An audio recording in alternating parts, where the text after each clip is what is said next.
founder of Inspired Interiors, and we specialize in interior design of any space. For 15 years, we have taken interior spaces from acquisition to magazine ready, and we're always incorporating unique, authentic, fun features in those spaces. Example for others within my company, I would definitely say that as a female business owner for 15 years, I realized there's a huge weight that I never realized for a long time. I just kept working and doing what I do and designing spaces and running a company.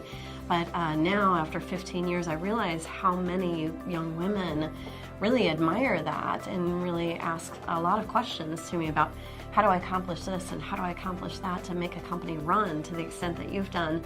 And I guess I'm always going so fast in the business world that I never stop and look back at all that I've accomplished. And when younger women ask those questions, I really reflect upon what I have accomplished. I think with interior design, I'm constantly creating innovative solutions to problems, and that's really my sweet spot, and that's really my best moment in design. I'm constantly creating wild, fun functionality in spaces that are dilapidated and downtrodden.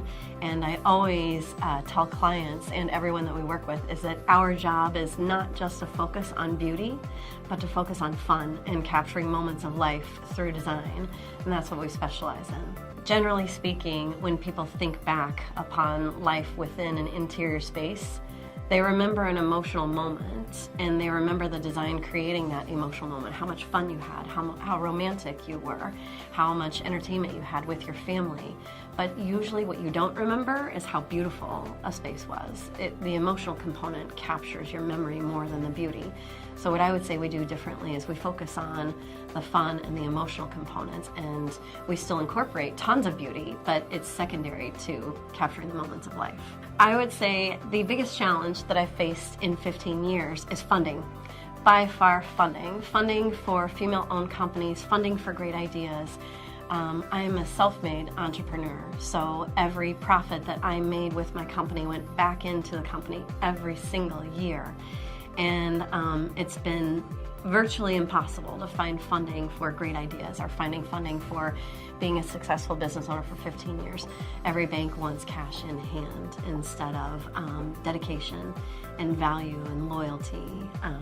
That's definitely been the biggest challenge. I was able to overcome that challenge in a very bootstrapping type manner, where every time I made a profit, I put it back into the company. Instead of taking money out for myself, a lot of times I kept a low salary, I reinvested in the company, and I kept believing in myself. And I kept making sure that the money went back into what I knew I could accomplish. And I believe that to be a long-term winning bet.